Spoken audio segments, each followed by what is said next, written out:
Welcome to the show, everybody. I still have no idea what to call this, so we're just gonna go with the show from now on, until somebody comes up with a better idea, which who cares at this point. Anyhow, so we have 10 stories for you today. 3 of those are 1, Robert Downey Jr.'s feel-good story of how he became Iron Man. 2, for some reason, people were storing drugs in a Pokemon store, and yeah. And our main story, Concord, and its abysmal failure, but also how players are reacting to that, and how their reaction is actually problematic to the gaming industry. But before we get into that, make sure you guys like, comment, and subscribe, and also, if you enjoy the content, watch it all the way through, and let me know what you think in the comment section. Let's get into it. Robert Downey Jr. is basically the godfather of the MCU. We know that there was other actors who made MCU characters and superhero movies mainstream, but Robert Downey Jr. for the MCU, for specifically the MCU, is the godfather. And he has a touching story of how he actually was inspired by Tobey Maguire to get into the suit of Iron Man. And it's actually quite inspiring, and I quote, "In real time, I saw how difficult they were, how rewarding they could be, and how popular comic book films were becoming," Downey explained, adding, "I had been clean long enough, hungry even longer, and could feel the obsession coming back with manifesting the best version of myself. I had strangely been fiercely strength training 6 times a week before I even knew this role was coming. And my shrink had just told me, just start acting like something great is going to happen and get ready for it." Downey ended up playing Tony Stark / Iron Man in the MCU for 11 years, which he calls some of the best work of his career, IGN quoted. For once, we have a feel-good story to start out the day, and I really like the fact that Robert Downey Jr. really put in the effort and work to actually get into the Iron Man and Tony Stark set of mind. And this is why I love Robert Downey Jr. so much and will forever love him as one of the greatest actors of all time, because he took something that wasn't taken seriously like superhero movies and took it seriously, and then now everybody wants to make a superhero movie. Everybody wants that money, and not only that, but some superhero movies like Logan or X-Men Days of Future Past or Endgame Infinity War are some of the best movies ever made, period. So I think we can all say most nerds, if you're a nerd, you more than likely had some kind of Pokemon fascination as a kid, and more than likely treated Pokemon cards as crack and or drugs. I know I did. That sound of opening a fucking Pokemon card pack is like nerdvana or nerdgasm. But a Pokemon trading shop allegedly contained $1 million worth of meth. Just you know, like if it wasn't enough that Pokemon cards were addictive, like they had like sprinkled crack on fucking Pokemon cards. A cop was quoted by IGN, "Storing such a large quantity of narcotics in a place where teenagers and children can visit is irresponsible and disgraceful behavior that also heightens the possible risk of teenagers and children mistakenly encountering illegal drugs," the Hong Kong narcotics bureau was quoted by IGN. And also, like, I mean, yeah, the drugs are bad, but you know what else is bad? Fucking charging me $200 for shiny Charizard. Thank you very much for saving me from the narcotics and also the Pokemon narcotics that are in that story. Judging by the way people buy Pokemon cards at Target, I can never get a hold of any. You guys already are addicted. Yes, I know that light behind me was not on for the first couple parts of the video, but don't let that distract you from the fact that the worst kept secret of the last 2 years is that there's a Switch 2 coming, and like we kind of know it's coming, and like Nintendo's kind of said like, yeah, it's coming, but we're not talking about it anytime soon. But it's not stopping everybody else from talking about it, especially really important, powerful people like the Amazon CEO Game Chief. Amazon Game Boss says the label will put games on Nintendo Switch 2, praises the Switch as a great device. Yeah, we obviously plan to develop games for it, and I can't wait for it to be out. I mean, honestly, I'd rather have them wait a year and get it perfect than rush it to the market and then we all complain about what doesn't work, Hartman says. Switch has been such a fantastic product, I can wait another year if I have to. And from development, I think most non-Nintendo developers are not exclusively doing titles for the Switch. They're always part of the portfolio mix of a platform mix. Just wait. So it's kind of like the worst kept secret. It's kind of like the PlayStation 5 Pro at this point. We know it's coming. Like, and the Switch 2 is more than likely coming sometime spring of next year. You never know with Nintendo. Nintendo likes doing crazy, kooky Nintendo things when it comes to their release date. So don't be surprised if they're like, surprise! And then it's like comes out in January. So like, who knows? Black Myth Wukong has been enjoying a skyrocketing success, with it having 3 million concurrent players and also being the most single player played game on Steam above Cyberpunk 2077. But it's not finished in making us kind of shocked in the kind of numbers that it's doing, with Black Wukong selling an incredible 10 million copies in just 3 days, which is an achievement in itself considering the competition that it was trying to go for. To put Black Myth Wukong's sales success into context, Helldivers 2 sold 12 million copies in its first 12 weeks to become the fastest selling PlayStation Studio game of all time. Indeed, Black Myth Wukong is one of the fastest selling video games of all time, overtaking the likes of Elden Ring and Hogwarts Legacy with the same time frame. It sold so well, it matched Pokémon Scarlet and Violet, which combined sold 10 million copies in 3 days to become Nintendo's fastest selling game of all time. So the competition it was going up against is kind of huge. These are established IPs that it was going against, like Pokemon, like Helldivers, like its Souls game, that Elden Ring, which has iterations from the past of the type of gameplay that they're doing. This is a brand new IP from a studio that we weren't having high expectations for. And it's good to see that a studio is seeing its success and a game is doing so well in China as well. The Sims has needed a competitor for the longest time, and especially to invigorate the Sims developers at EA, which at this point I think is an impossibility.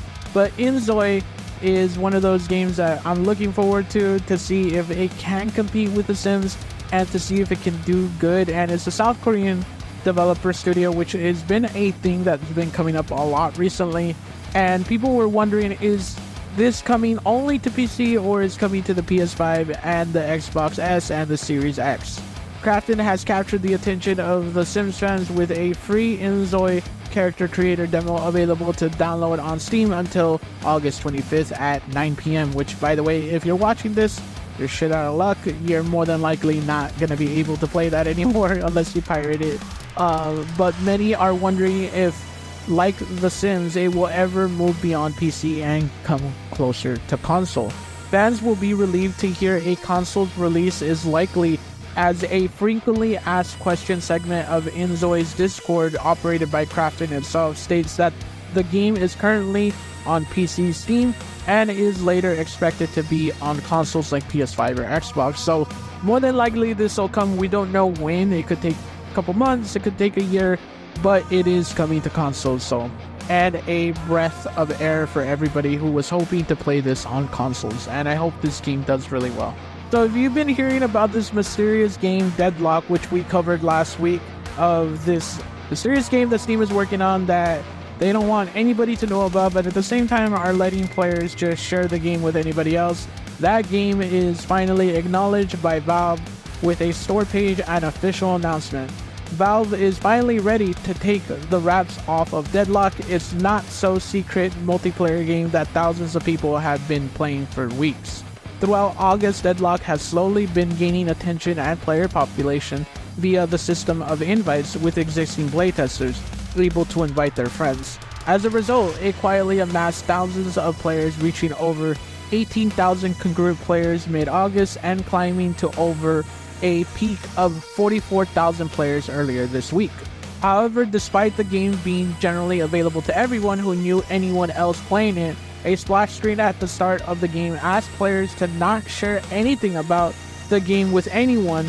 Many players naturally ignored the relatively gentle and not legally binding warning, resulting in a number of videos popping up on the YouTube showcase gameplay and at least one media write-up in The Verge, which, it got some people Steam accounts banned completely for that account, if I'm not mistaken, or somebody got banned for talking about it from Steam. So I'm not putting any gameplay here because I'm not going to take the risk of Steam banning my account, even though I don't think they know my account. But still, at the same time, if anyone's playing this game, then send me a code. I'm just saying, just share it with your burn friend over here. But I'm excited to play this game. I hear a lot that is very much like Team Fortress mixed up with Leagues of Legends together, and it creates this just really flowy, fun game of a first-person shooter. I think it's a third-person shooter, actually.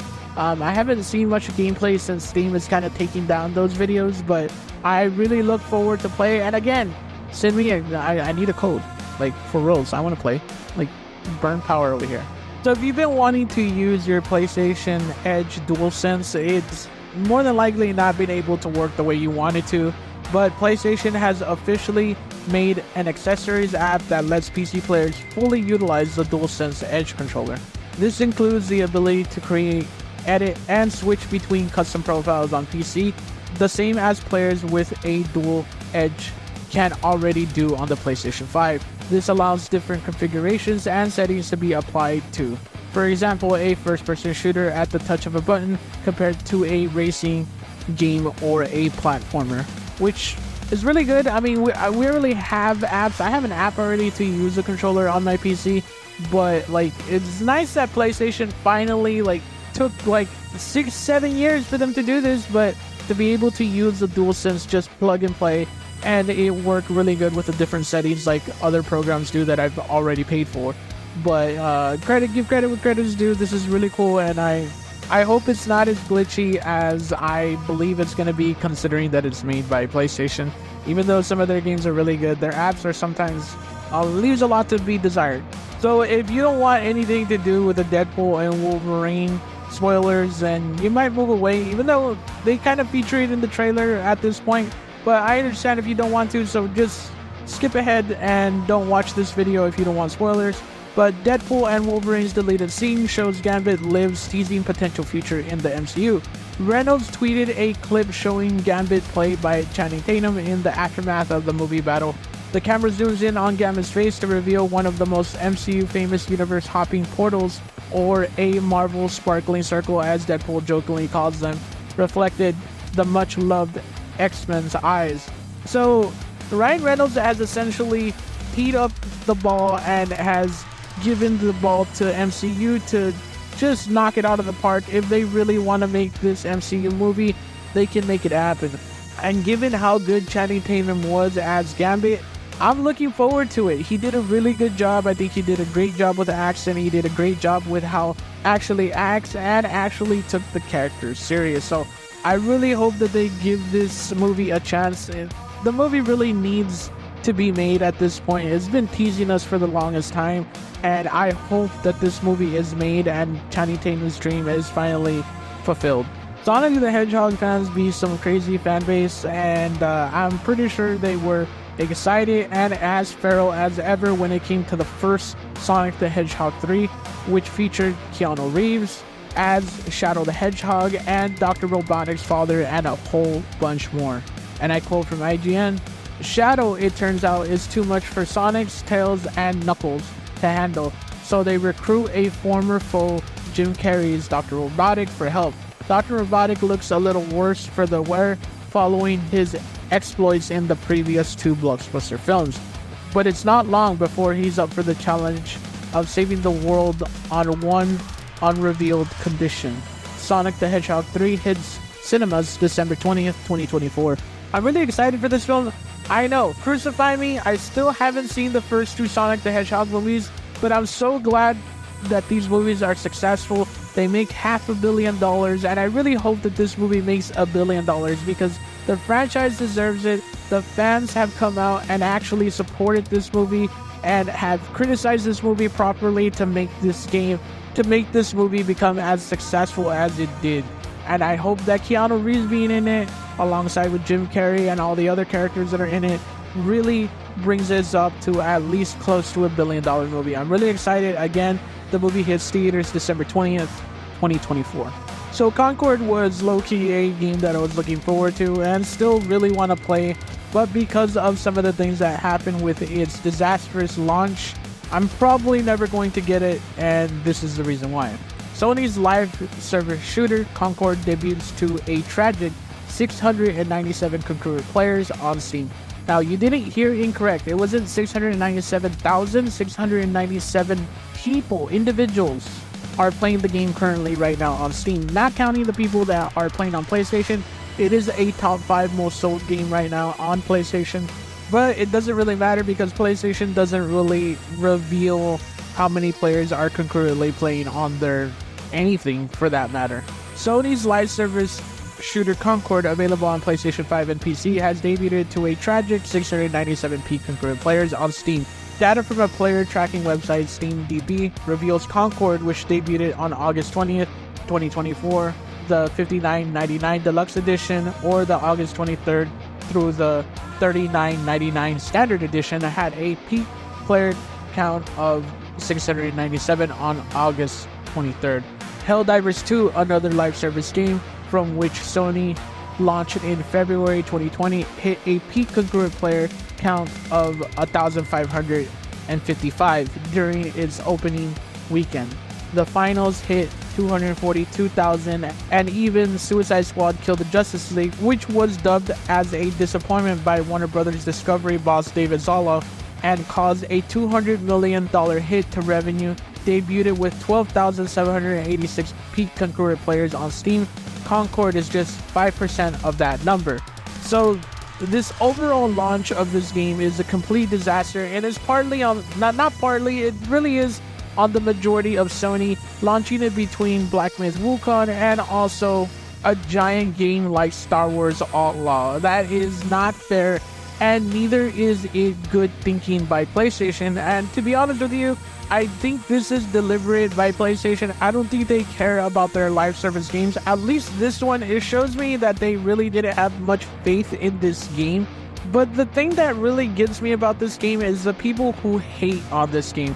While I know that fanboys are bad on all sides, the people who've been hating on this game have been a special kind of bigot and even racist and misogynistic at times, which is one of the most disgusting things that I've seen, especially towards a video game of developers that really just wanted to make a good game and nothing else. And their only sin was releasing a game that was already done better by Overwatch 2.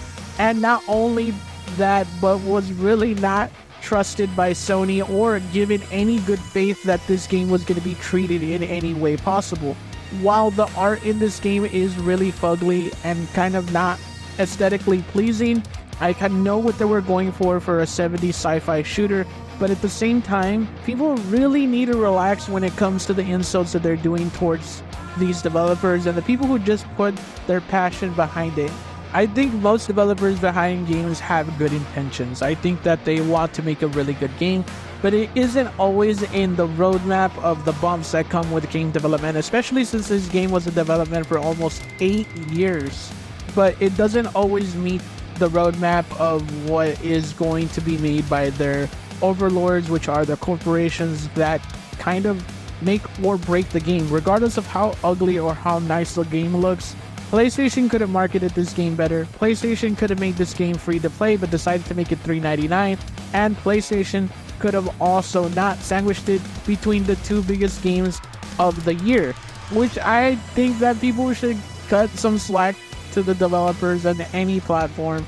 There really is no need to be bigoted, racist, or misogynistic towards any of the developers, or at the same time making those derogatory terms towards the artwork of the game. Thank you for watching, guys. I hope you enjoyed the show that I don't know what to name still. I hope you enjoyed it. We had a bunch of stories today. There's been a big couple of videos in the last couple of days, so I hope you guys enjoyed. Make sure you guys like, comment, subscribe, and also remember, you're pretty good. Nugget time.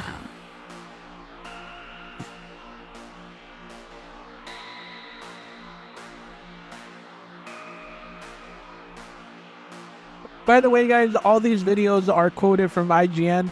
I forget to say, and I quote IGN a couple times, but yeah, nonetheless, all these articles are from IGN. I quote the articles and then make my own opinion at the very end. So if you like the articles, go check them out. Support the freelance writers. And yeah, bye!